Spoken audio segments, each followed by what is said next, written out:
সকল কষ্টই পরীক্ষা হিসেবে আসে, যেন ক্ষমা পাওয়া যায়। আপনার যদি ঈমান থাকে, প্রত্যেকটি কঠিন কাজের পেছনে কি আছে এটা আপনার কাজকে সহজ করে দেয়। যখন কারো কোনো সমস্যা থাকে আর সে জানে এটা সহজ হয়ে যাবে, সেটা জানে, তখন সে বিষয়টা সহজে নিতে পারে। যখন কেউ এর শেষ দেখে না, তখন সে এর প্রতি আগ্রহ হারিয়ে ফেলে। কে জানে যে সামনে ভালো দিন আসছে? যার ঈমান আছে, যার সত্যিকারের ঈমান আছে। এগুলো হচ্ছে সাময়িক দুঃখ কষ্ট, সামনে চিরস্থায়ী সুখের দিন আসছে। আর আমার তো কিছুই হারায়নি, চাকরি, ধন সম্পদ, স্বাস্থ্য, আমি এগুলো হারাইনি, কারণ আমার তো আসলে কিছুই ছিল না। এগুলো সবই আল্লাহর দেয়া, আর তিনি এগুলো নিয়ে নিয়েছেন। ইন্না লিল্লাহি ওয়া ইন্না ইলাইহি রাজিউন। ঈমানের সবচেয়ে বড় উপহার হলো প্রশান্তি।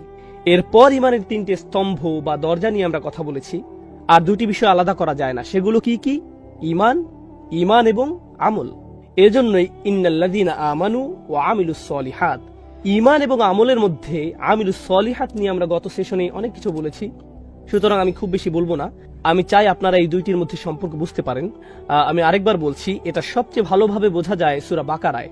যখন কিবলা পরিবর্তন হয়েছিল, তখন আল্লাহ বলেন, আল্লাহ তোমাদের ইবাদত বিফল করবেন না, পূর্ববর্তী ইবাদত সমূহ। কিন্তু তিনি ইবাদত বলেননি। তিনি বলেননি অমা কান আল্লাহু লিউদিআ সালাওয়াতিকুম। তিনি বলেছেন অমা কান আল্লাহু লিউদিআ ঈমানাকুম। আল্লাহ তোমাদের ঈমান নষ্ট করবেন না।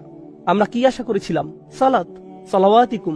যদিও তিনি সালাত নিয়েই বলেছেন, কিন্তু সালাতের সমার্থক হিসাবে তিনি বললেন ঈমান। তাহলে কেউ যদি সালাত না পড়ে, আপনারা শূন্যস্থান পূরণ করুন। আপনারা বলুন, তার আসলে কোনো ঈমান নেই। এটা খুবই ভয়াবহ অবস্থা। সুবহানাল্লাহ।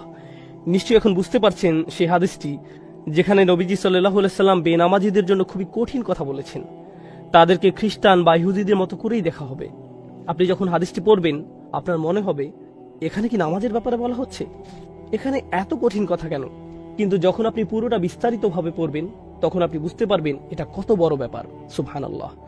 আর পরিশেষে এই সেশনটি ছিল সূরার উল্লেখিত 4টি বিষয়ের সম্পর্কের ব্যাপারে।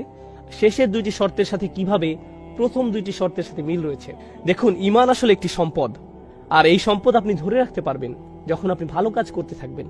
কিন্তু আপনি কি কোনো মহামানব যে বাকি সবাই ভয়াবহ ক্ষতির মধ্যে আছে আর আপনি তাদেরকে বাঁচাতে চাইছেন? কিন্তু তাদেরকে বাঁচাতে গিয়ে আপনার কোনো ক্ষতি হবে না। মনে করুন কেউ ক্ষুধার্ত আর আপনিও ক্ষুধার্ত। আপনি তাকে কিছু দিতে পারবেন না, কারণ আপনি নিজেও ক্ষুধার্ত, আপনার খাওয়ার কিছু থাকবে না। কিন্তু যদি এমন হয় যে তাদেরকে দেওয়ার মাধ্যমে আপনি আরো বেশি খাবার পাবেন, তারপরও আপনি যদি তাকে না দেন, তাহলে আপনি কতটা নিচু মনের মানুষ, আপনি কেমন মানুষ? সুতরাং আল্লাহ তাআলা আমাদেরকে এই সম্পদ দিয়েছেন। এই সম্পদ পাওয়ার পর স্বাভাবিকভাবেই আপনি কি আপনার মাকে এটা দেবেন না? আপনার বোন, আপনার ভাই, আপনার স্বামী, আপনার সন্তান, প্রতিবেশী, আপনার বন্ধু, আত্মীয়, আপনি কি তাদের মধ্যে এটা শেয়ার করবেন না? আর এই জানানোর বিষয়টি হলো অতাওয়াসাউ বিল হক। প্রথমত আমরা এইটুকু বুঝি। দ্বিতীয়ত বলবো, আমরা তাওয়াসাউ বিল হক নিয়ে একটু বিশ্লেষণ করব, আর তারপর আমিলুস সলিহাতের সাথে মিলিয়ে এর অর্থ বুঝব। কারণ এই আয়াত পাঠের উদ্দেশ্য কেবল আলাদাভাবে এর উপাদানগুলো বোঝা নয়, বরং এই উপাদানগুলোর মধ্যকার সম্পর্ক বুঝতে পারাই আমাদের উদ্দেশ্য। সুতরাং আমাদেরকে এই দুটোই বুঝতে হবে। তাহলে আমরা যখন বলি তাওয়াসাউ বিল হক, প্রথমত ভাষাগতভাবে ওয়াসিয়া বা তাওয়াসি শব্দটি হচ্ছে, আসলে এটা আমরা গত সেশনে আলোচনা করেছিলাম, তাই খুব সংক্ষেপে বলতে গেলে এর মানে হচ্ছে কাউকে কোনো উত্তরাধিকার বা সম্পদ লিখে দেয়া। এভাবেই শব্দটা এসেছে। যখন আপনি কাউকে আপনার সম্পদ লিখে দেন, তখন তার প্রতি আপনার সর্বোচ্চ আন্তরিকতা আর ভালোবাসা থাকে। এমনকি আপনি তাকে কিছু উপদেশ বা ওসিয়ত করে যান, আর যা কিছু আপনি তাদের জন্য রেখে যান তা অবশ্যই তাদের কাছে খুবই মূল্যবান। তাহলে কেউ যখন তাওয়াসি করতে চায়, এই ধরনের উপদেশ করার মধ্য দিয়ে তা প্রকাশ পায়। এটা ইখবার থেকে আলাদা। ইখবার বা ইলান কিংবা তালি, যখন আপনি কাউকে কিছু বলেন কিংবা কাউকে কিছু শিখান বা কারোর সাথে কোনো ব্যাপারে আলোচনা করেন, কাউকে কিছু বলেন, এগুলো তাওয়াসি নয়। তাওয়াসি এর মধ্য দিয়ে কারো প্রতি ভালোবাসা, আন্তরিকতা প্রকাশ পায়। আপনি কারোর সাথে এমনভাবে কথা বলেন যা দিয়ে তার প্রতি সত্যিকারের উদ্বিগ্নতা প্রকাশ পায়, আর আপনার মনে হয় যেন আপনার সময় শেষ হয়ে আসছে, আপনি সব সম্পদ রেখে চলে যাবেন, আপনার খুব বেশি সময় নেই, তাহলে আপনাকে তাড়াতাড়ি করতে হবে, আমাকে এই সব কিছু তোমার কাছে বুঝিয়ে দিতে হবে, আমি এখান থেকে চলে যাওয়ার আগেই যেন তুমি সবকিছু বুঝতে পারো। এটাই হলো তাওয়াসি এর মর্মার্থ। এরপর বিল হক শব্দটিকে আমরা 3 ভাবে বুঝতে পারি, আর এগুলোর প্রত্যেকটি মিলেই এই পুরো বাক্যটির অর্থ বোঝা যায়। প্রথমত, এই শব্দের শুরুর বা এটাকে আমরা ক্রিয়ার বিশেষণ হিসেবে নিতে পারি। এটা একটা ক্রিয়া বিশেষণাত্মক বাক্য হতে পারে। বাংলা করলে এর মানে দাঁড়ায় তারা একে অপরকে উপদেশ দেয়, তারা তাওয়াফি দেয়, তারা একে অপরকে উৎসাহিত করে। এটা হলো সরল অনুবাদ। তারা একে অপরকে সর্বোচ্চ আন্তরিকতার সাথে উপদেশ দেয়, সত্যিকার ভাবেই, সত্যের সাথে বা সত্যের দিকে না বলে, সত্যের সাথে বা সত্যের দিকে না বলে আমি এর অনুবাদ করেছি সত্যিকার ভাবেই। আমি শব্দটিকে ক্রিয়া বিশেষণ হিসেবে নিয়েছি। অর্থাৎ যখন তারা একে অপরকে উপদেশ দেয়, তারা সত্যিকার অর্থে সেই উপদেশটি দেয়। তারা বিষয়টিকে হালকাভাবে নেয় না বা উপদেশ দেওয়ার সময় সংকোচ বোধ করে না, এবং উপদেশ দেওয়ার ক্ষেত্রে তারা প্রকৃত অর্থে সৎ এবং আন্তরিক। অনেক সময় এমন হয়, যখন আপনি কাউকে উপদেশ দিতে যান, তাকে সত্যিটা পুরোপুরিভাবে বলার আগে আপনি দুইবার ভাবেন, কারণ আপনি তখন ভাবেন কি জানি সেটা শুনে আবার কি ভাববে। আপনি সত্যিটা জানানোর প্রতি পুরোপুরি সৎ নন। কিন্তু এখানে আমরা দেখছি যে যেহেতু এটা ক্রিয়া বিশেষণাত্মক বাক্য, বিলহাক শব্দটি হালও হতে পারে। আমরা এখানে দেখতে পাচ্ছি যেভাবে আপনি এই উপদেশটি দিবেন তা হবে পুরোপুরি সত্যিকার ও আন্তরিক। এতে আন্তরিকতা থাকবে, এতে পুরোপুরি সততা থাকবে। এটা হলো প্রথম বিষয়। বাংলা ভাবার্থ করলে বিলহাকের আরো একটি অর্থ হতে পারে সত্যের সাথে। আর এখানে আমরা বেশ কয়েকজন সাহাবীর তাফসির দেখতে পাই যারা বলেছেন সত্য বলতে এখানে, যেমন কাতাদা বলেছেন সত্য বলতে এখানে কোরআন বোঝানো হয়েছে, বা সত্য বলতে এখানে তাওহীদ বোঝানো হয়েছে, বা ওয়াহি বোঝানো হয়েছে, কিংবা রাসূল সাল্লাল্লাহু আলাইহি সাল্লামের উত্তরাধিকারকে বোঝানো হয়েছে। এ থেকে আমরা যা বুঝতে পারি তা হলো, যখন আপনি কাউকে কোনো উপদেশ দিবেন, আপনি তাকে কোরআনের মাধ্যমে উপদেশ দিবেন। অর্থাৎ যখন আপনারা একে অপরকে উপদেশ দিবেন, আপনি কিসের দ্বারা উপদেশ দিবেন? একটি আয়াতের মাধ্যমে। আপনি রাসূল সাল্লাল্লাহু আলাইহি সাল্লামের হাদিস দিয়ে উপদেশ দিবেন। এই অবস্থায় থাকলে তিনি কি করতেন? এই অবস্থার ব্যাপারে তিনি কি বলেছেন? আল্লাহ এই ব্যাপারে কি বলেছেন? কেউ হয়তো জীবনের আশা হারিয়ে ফেলেছে, আপনি কিভাবে তাকে তাওয়াফি বিল হক দিবেন? আপনি বলবেন, ইয়া আখি ইয়া ইবাদিয়াল্লাযীনা আসরাফু আলা আনফুসিহিম লা তাকনাতু মির রাহমাতিল্লাহ। তুমি কি জানো না আল্লাহ বলেছেন, হে আমার বান্দাগণ যারা নিজের উপর বাড়াবাড়ি করেছো, আল্লাহর রহমত থেকে নিরাশ হয়ো না। আপনি তাওয়াফি বিল হক করলেন সত্যের মাধ্যমে। আপনি উৎসাহ দিলেন, উপদেশ দিলেন সত্যের মাধ্যমে, সত্যের দ্বারা। এর আরেকটি অর্থ হচ্ছে সত্যের দ্বারা, কোরআনের মাধ্যমে উপদেশ দেওয়ার মাধ্যমে। এভাবেই আমরা একে অপরকে উপদেশ দিব। তৃতীয় অর্থটি হচ্ছে সত্যের প্রতি। তাহলে আমরা পেলাম সত্যিকার ভাবে, আমরা পেলাম সত্যের মাধ্যমে, আর শেষে পাচ্ছি সত্যের প্রতি। অর্থাৎ এ থেকে আমরা বুঝতে পারি এমন একজন মানুষ যে তার উদ্যম হারিয়ে ফেলেছে, সে তার শক্তি হারিয়ে ফেলেছে, তারপরও আল্লাহর উদ্দেশ্যে সে তার কাজ চালিয়ে যাচ্ছে। সূরা এখানে এই অংশটি আসার মাহাত্ম্য হচ্ছে, এই মানুষেরা ইতোমধ্যে ঈমান এনেছে এবং তারা ভালো কাজ করেছে, কিন্তু তাদের উদ্যম শেষ হয়ে আসছে। সুতরাং আপনাকে তাকে মনে করিয়ে দিতে হবে, দেখো তোমাকে এই সত্যের মুখোমুখি হতে হবে, আমাদের সবাইকে আল্লাহর সামনে দাঁড়াতে হবে। এই চূড়ান্ত সত্যটা ভুলে যেও না। আপনাদের একে অপরকে উপদেশ দিতে হবে, একে অপরকে স্মরণ করিয়ে দিতে হবে যে আমাদের উদ্দেশ্যটি কি ছিল।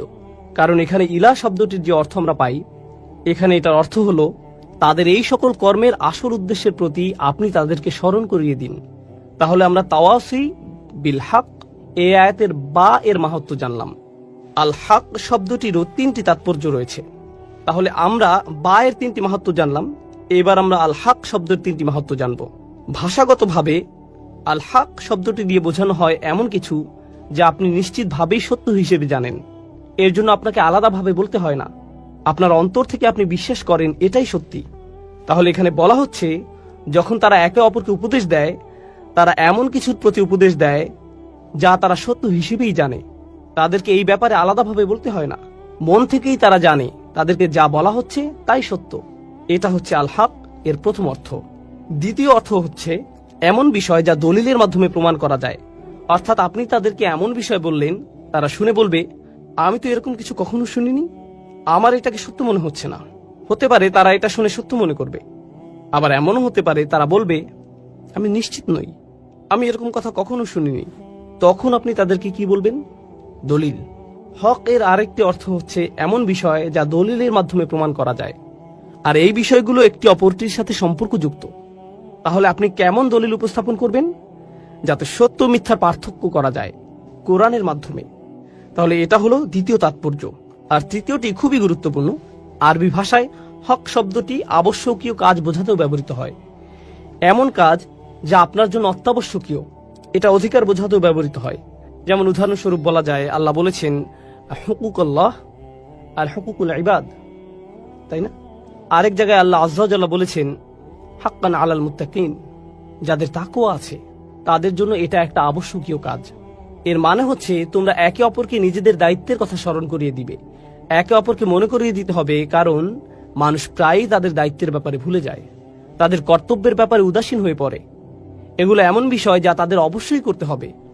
সুতরাং তাওয়াসিউ বিল হক এর অর্থ এখানে এমন হতে পারে যে কেউ একজন স্বামী হিসেবে সংসারের প্রতি কর্তব্যে অবহেলা করছে, তখন আপনি তাকে বলবেন, ভাই তোমার দায়িত্ব আছে, তুমি এই মেয়েটিকে বিয়ে করেছো, মেয়েটিরও তোমার প্রতি অধিকার আছে। এটাও তাওয়াসিউ বিল হক। কেউ হয়তো তার বাবা মায়ের প্রতি সুবিচার করছে না, আপনি তাকে বললেন, ভাই তোমার বাবা মায়ের প্রতি কর্তব্য আছে, আল্লাহর প্রতি তোমার দায়বদ্ধতা আছে ভাই, তোমাকে অবশ্যই ঠিক সময় মতো নামাজে দাঁড়াতে হবে। ইন্নাস সালাতা কানাত আলাল মুমিনিনা কিতাবাম মাওকুতা, এটাও কিন্তু তাওয়াসিউ বিল হক। এর মানে হলো একে অপরকে নিজেদের দায়িত্ব ও কর্তব্যের ব্যাপারে স্মরণ করানো ও উৎসাহ দেওয়া।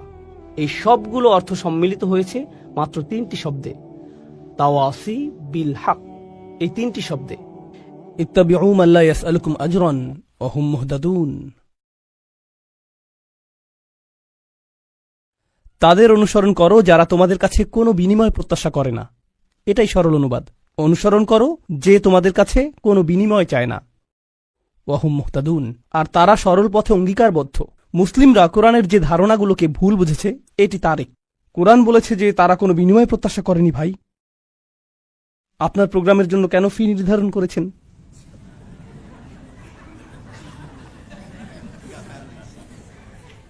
না না, এটা জানার বিষয়। কোরআন আরো বলছে, ইয়াশতারুনা বিআয়াতিল্লাহি সামানান কলিলান, তারা আল্লাহর আয়াত বিক্রি করে সামান্য মূল্যের জন্য। নিজের জন্য আপনার লজ্জিত হওয়া উচিত। আল্লাহর আয়াত বিক্রি করা গোটা কোরআনের সবচেয়ে ভুল বোঝা ধারণাগুলোর একটি। বিষয়টা খুলে বলছি। রাসূল সাল্লাল্লাহু আলাইহি সাল্লাম মুসাব ইবনে উমাইরকে মদিনায় প্রেরণ করেছিলেন। জানেন আপনারা, মুসাব ইবনে উমাইর ছিলেন অত্যন্ত প্রতিভাবান তরুণ, যাকে মদিনায় প্রেরণ করা হয়েছিল কোরআন শিক্ষা দেওয়ার জন্য। তিনি ছিলেন অত্যন্ত ধনী পরিবারের সন্তান, কিন্তু তার পরিবার তাকে ত্যায্য করেছিল। এরপর তার পরিধানের বস্ত্রও ছিল না। বদরের যুদ্ধে তিনি শহীদ হলেন। কাফনের কাপড় দিয়ে যখন তার পা আবৃত করা হলো, মাথা উন্মুক্ত হয়ে গেল। আবার যখন মাথা আবৃত করার চেষ্টা করা হলো, পা উন্মুক্ত হয়ে গেল। রাসূল সাল্লাল্লাহু আলাইহি সাল্লাম তাকে মদিনায় প্রেরণ করলেন কি শিক্ষা দেওয়ার জন্য? কোরআন। সকালের নাস্তার জন্য তিনি কি খাবেন? সূরা বাকারা। দুপুরে কি খাবেন? রাতে কি খাবেন? রাসূল সাল্লাল্লাহু আলাইহি সাল্লাম তার জন্য বেতনের ব্যবস্থা করেছিলেন, যাতে তিনি তার কাজ করতে পারেন। কোরআন শিক্ষাদানের জন্য তাকে অর্থ প্রদান করা হয়েছিল। তারা আল্লাহর আয়াতকে বিক্রি করে, এই কথার অর্থ কি জানেন? এর মানে কি? এর মানে হলো আয়াতগুলোর নির্দিষ্ট অর্থ রয়েছে, কিন্তু মানুষ তা শুনতে চায় না। তো আপনি অর্থ পরিবর্তন করে দিলেন, আর মানুষ যা শুনতে চায় আপনি তাই বললেন, যার ফলে তারা আপনার প্রতি রাগান্বিত হবে না। আপনি মানুষকে এমন জবাব প্রদান করেন যা শুনে তারা ভালো বোধ করবে, আর তারা যা শুনতে ভালো বোধ করবে না সেগুলো আপনি এড়িয়ে গেলেন। এভাবেই তারা আপনাকে পছন্দ করতে থাকে, আর আপনি নিজের জনপ্রিয়তা ধরে রাখেন। এটাই সামান্য মূল্যে আয়াত বিক্রি করা। সামান্য মূল্য বলতে এখানে মানুষের সন্তুষ্টিকে বোঝানো হচ্ছে, বুঝতে পারছেন? এখানে আয়াতটি হলো, তার অনুসরণ করো যে তোমাদের কাছে কোনো বিনিময় চায় না। এমন কাউকে অনুসরণ করো যে তোমার কাছে কোনো বিনিময় চায় না। আসুন এটা বুঝি। এটা সকল নবীদের একটা মূলনীতি। প্রত্যেক নবী এমন জাতির মাঝে এসেছেন যেখানে গুরুতর কোনো সমস্যা ছিল, আর যখন একটি জাতির গুরুতর কোনো সমস্যা থাকে, মূলত একটি জাতির ভারসাম্যপূর্ণ থাকা চাই। কিন্তু যখন তারা কোনো অপরাধ সংঘটিত করে, তখন তারা ভারসাম্য হারাতে থাকে, আর ভারসাম্যহীনতা খারাপ হতেই থাকে, হতেই থাকে, হতেই থাকে। এটা এমন অবস্থায় পৌঁছে যখন গোটা জাতিটা ভেঙে ছিন্ন ভিন্ন হওয়ার উপক্রম হয়। আর রাসূলের কাজ হলো তাদেরকে সেই ভারসাম্যহীনতা থেকে টেনে তোলা এবং আবারও সঠিক অবস্থানে নিয়ে আসা, বুঝতে পারছেন? কিন্তু যখন একটি ভারসাম্যহীনতা জনপ্রিয় হয়ে যায়, সকলে এটা করতে থাকে, সকলেই এতে অভ্যস্ত হয়ে যায়, আর এটা উদযাপনের বিষয়ে পরিণত হয়, এটাই ফ্যাশনে পরিণত হয়, তখন এটার বিরুদ্ধে বলা কি সহজ? না। উদাহরণস্বরূপ, এখনকার সময়ে সমকামিতার বিরুদ্ধে বলাটা বেশ কঠিন হয়ে গিয়েছে, তাই না? লূত আলাইহিস সালাম কি এমন সময়ে বসবাস করেছেন যখন এটা জনপ্রিয় ছিল? হ্যাঁ। তাকে কি এর বিরুদ্ধে কথা বলতে হয়েছিল? হ্যাঁ। তিনি কি এর জন্য বিরোধিতার সম্মুখীন হয়েছিলেন? হ্যাঁ। বিষয়টা কোরআনে আসার পেছনে কারণ রয়েছে। আপনি যদি এর বিরুদ্ধে বলেন, মানুষ আপনার দিকে তেড়ে আসবে। লূত আলাইহিস সালামের কথা কোরআনে এজন্যই এসেছে, যখন আপনি এমন বিষয় নিয়ে কথা বলেন যাতে গোটা সমাজ আচ্ছন্ন থাকে, তারা এই বিষয়টির প্রশংসা করে, আর আপনি এর বিরুদ্ধে কথা বলেন, তখন তারা আপনার দিকে তেড়ে আসবে। এখন যদি আপনি অর্থ উপার্জন অব্যাহত রাখতে চান, অথবা যদি আপনি সেই সমাজে বসবাস অব্যাহত রাখতে চান, আপনি যদি নিরাপদ অবস্থানে থাকতে চান, তখন আপনি কোন বিষয়গুলো এড়িয়ে যাবেন? সেই বিষয়গুলো যা নিয়ে তার আচ্ছন্ন। আপনি অন্য কোনো বিষয় নিয়ে কথা বলবেন। লূত আলাইহিস সালাম শুধু পিতামাতার প্রতি সৎ ব্যবহার নিয়ে কথা বলতে পারতেন। তিনি শুধু কথা বলতে পারতেন প্রতিবেশীর সাথে উত্তম আচরণ নিয়ে। তিনি শুধু নামাজ নিয়ে কথা বলতে পারতেন। যৌন পাপের বিষয়গুলো তিনি এড়িয়ে যেতে পারতেন, কারণ এগুলো ছিল অতি বিতর্কিত, তাই না? তিনি যদি এটা করতেন তাহলে কি তিনি ঝামেলায় পড়তেন? না, কোনো ঝামেলা হতো না। আর প্রসঙ্গক্রমে তিনি কিন্তু এখনো ভালো কাজ নিয়েই কথা বলছেন। পিতামাতার প্রতি সদাচরণ একটি ভালো কাজ, নামাজ পড়া একটি ভালো কাজ, দানশীলতা একটি ভালো কাজ। তো কেন তাকে এমন বিষয়বস্তু বেছে নিতে হলো যা তাকে ঝামেলায় ফেলবে? আসলে এটাই একজন রাসূলের কাজ। তারা এসেছেন এই বিষয়গুলো নিয়ে কথা বলার জন্য যা নিয়ে অন্য কেউ বলার সাহস করবে না। আর আল্লাহর পক্ষ থেকে তারা রায় দিবেন, ওয়াল কুরআনিল হাকিম। তারা আল্লাহর পক্ষ থেকে রায় দিবেন, আর এটা বারবার বারবার বারবার বারবার দিবেন। সেই সমাজের মূল্যবোধকে আক্রমণ করবেন, আর বারবার বারবার আক্রমণ করবেন। কিন্তু এক্ষেত্রে তারা পরোয়া করেননি, কারণ এই পাপ কাজগুলোর বিরুদ্ধে কথা বলতেই হবে। আর নিশ্চিতভাবেই যখন কেউ এটা করেন, কোনো বিনিময়েই তারা আগ্রহী থাকেন না, কারণ বিনিময় থেকে বঞ্চিত হওয়ার জন্য এই কাজগুলোই যথেষ্ট। মাল্লা ইয়াসআলুকুম আজরান, তাদেরকে অনুসরণ করো যাদের কোনো স্বার্থ নেই, কারণ এটা জনপ্রিয় হওয়ার পথ না, এটা ধ্বংসপ্রাপ্ত হওয়ার পথ। ওয়াহুম মুহতাদুন, তারা তাদের ব্যক্তিগত জীবনে সুপথ প্রাপ্ত, সৎ পথের প্রতি অঙ্গীকারবদ্ধ। এখন বিষয়টি বুঝুন, সৎ পথের প্রতি অঙ্গীকারবদ্ধ। রাসূলগণ ছিলেন বক্তা, কিন্তু বক্তা আর কারা আছেন? আপনারা কি সমাজের অন্য বক্তাদের কথা বলতে পারেন? স্কলাররা? ইসলামী পরিবেশের বাইরের কথা বলছি। রাজনীতিবিদরা হলেন বক্তা, তাই না? ঠিক আছে, তো রাসূলগণ আপনাকে রীতিনীতি নিয়ে বলেন, সমাজ পরিবর্তন নিয়ে বলেন, তাই না? রাজনীতিবিদরাও কি কখনো কখনো সমাজ পরিবর্তন নিয়ে কথা বলেন? অবশ্যই। কিন্তু যখন রাজনীতিবিদরা সমাজ পরিবর্তনের কথা বলে, আমরা দেশের উন্নতি করতে চাই, আমরা জাতির উন্নতি করতে চাই, আমরা এটাকে শক্তিশালী করতে চাই, ইত্যাদি ইত্যাদি ইত্যাদি, তারপর আপনি যখন তাদের ব্যক্তিগত জীবন পর্যবেক্ষণ করেন, আপনি কি পান? আপনি পান দুর্নীতি। তো তাদের কথাগুলো অনেক উঁচু মানের, কিন্তু তাদের চরিত্র অনেক নিচু। আর প্রসঙ্গক্রমে আপনি দেখেন যে তারা উঁচু মানের জিনিসগুলো নিয়ে কথা বলে এজন্য যে তারা ক্ষমতা চায়, তারা মন্ত্রী হতে চায়, তারা বিনিময় চায়, তারা কোনো কিছুর প্রতি লালায়িত। যখন নবীরা কথা বলেন, তারা কি চান? তারা শুধু চান ন্যায় বিচার, তারা শুধু চান সত্য, আপনার কাছ থেকে কোনো বিনিময় চান না। আর উপরন্তু আপনি যদি নবীদের ব্যক্তিগত জীবনের দিকে লক্ষ্য করেন, তারা সর্বদাই সঠিক পথের প্রতি অঙ্গীকারবদ্ধ ছিলেন। ওয়াহুম মুহতাদুন, তো বাণীটি নিখুঁত এবং বাণীবাহকও নির্ভেজাল। এই ধারণাটি কি আগেও শেখানো হয়েছিল? হ্যাঁ, ইন্নাকা লামিনাল মুরসালিন আলা সিরাতিন মুস্তাকিম। আরেকবার পুনরালোচনা, কোরআন এরকমটাই করে, আয়াতগুলো পরস্পর সম্পর্কযুক্ত। এখন পরের আয়াতে অমালি, অর্থাৎ আমার কি সমস্যা হয়েছে, সেই মানুষটি এখনো কথা বলছেন, সেই রজুল, সেই আদর্শ ব্যক্তি, আল্লাহর ইচ্ছায় যার নাম আমরা কোনো একদিন জান্নাতে জানতে পারব। তিনি বলেছেন, আমার কি সমস্যা হয়েছে? লা আবুদুল্লাযী ফাতারানি, আমি কি সেই সত্তার উপাসনা করব না যিনি অস্তিত্বহীন অবস্থা থেকে আমাকে গড়েছেন? ওয়া ইলাইহি তুরজাউন, আর তোমাদের সকলকে তারই কাছে ফিরিয়ে নেওয়া হবে। এখন মালি, In Arabic we say وما لي لا أفعل التي شأنها أن يوردها المتكلم في رد على من أنكر عليه فعلا। ইবনে আশুর এটা উল্লেখ করেছেন যে যখন কেউ বলে আমার কি সমস্যা হয়েছে যে আমি এটা অথবা সেটা অথবা অন্য কিছু করব, এর অর্থ হলো কেউ তাকে বলেছে যে এই তোমার কি সমস্যা হয়েছে, তুমি কেন ধর্ম ত্যাগ করেছো, আর সে তার দিকে ফিরে এর জবাব দিচ্ছে। তো প্রকৃতপক্ষে উক্তিটি যদিও লিপিবদ্ধ হয়নি, কিন্তু তার বক্তব্যের ধরন দেখে আমরা বুঝতে পারছি এই তোমার কি সমস্যা হয়েছে, কেন তুমি এই মিথ্যা ধর্মের পক্ষে কথা বলছো। আর তিনি তার দিকে ফিরে বলছেন আমার এমন কি হয়েছে যে আমি তার উপাসনা করব না যিনি আমাকে সৃষ্টি করেছেন, আর তোমাদের সকলকেও তার কাছে ফিরিয়ে নেওয়া হবে। এটা উপলব্ধি করো যে তোমাদেরকেও ফিরিয়ে নেওয়া হবে। বাক্যটি শুরু হয়েছে আমার কি সমস্যা হয়েছে এটা দিয়ে, শুরু হয়েছে তাকে দিয়ে, আর বাক্যটি শেষ হয়েছে তোমাদের সকলকে তার কাছে ফিরিয়ে নেওয়া হবে। তো তিনি কাকে দিয়ে শুরু করেছেন? নিজেকে দিয়ে। আপনি যদি মানুষের সাথে একাত্ম হয়ে গিয়ে এই বাণী তাদের কাছে প্রচার করতে চান, আপনাকে নিজের সম্পর্কে অনেক কিছু স্বীকার করতে হবে। মানুষকে আপনার এটা বলার সক্ষমতা থাকতে হবে যে তোমরা সমস্যার সম্মুখীন হবে।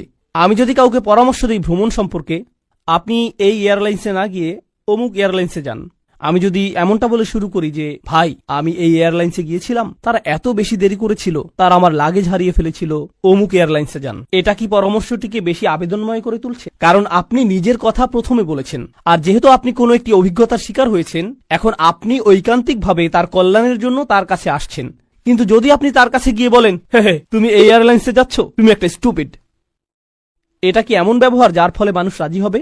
না, বরং এটা অপমানজনক। তিনি নিজের সম্পর্কে বলছেন, কারণ তিনি চান না যে তারা তাকে ঘৃণা করুক। তিনি ঘৃণার উদ্রেককারী কোনো কথা বলতে চান না, তিনি একপাশে কোনো কথা বলতে চান না, তিনি শুধু তার নিজের সম্পর্কে কথা বলতে চান। দেখো আমার দিক থেকে এটা হবে বড় ধরনের অপরাধ, দেখো আমার দিক থেকে এটা হবে বড় ধরনের অপরাধ যদি আমি তাকে উপেক্ষা করি যিনি আমাকে সৃষ্টি করেছেন। তোমরা সকলেও তার কাছে ফিরে যাচ্ছ। এটা কথা বলার খুবই ভালোবাসাপূর্ণ উপায়, যেটা তিনি ইতিমধ্যে শুরু করেছেন ইয়া কওমি বলার মাধ্যমে। এজন্যই তিনি তার জাতির প্রতি ভালোবাসার টানে ছুটে এসেছিলেন। তো তিনি বললেন, ওমা লিয়ালা আবুদুল্লাযী ফাতারানি ওয়া ইলাইহি তুরজাউন আত্তাখিযু মিন দুনিহি আলিহা, আমার কি তাকে ছাড়া অন্য কাউকে উপাস্য মানা উচিত? ইউরিদনি রহমানু বিদুররিন, যদি আর রহমান বা অবিশ্বাস্য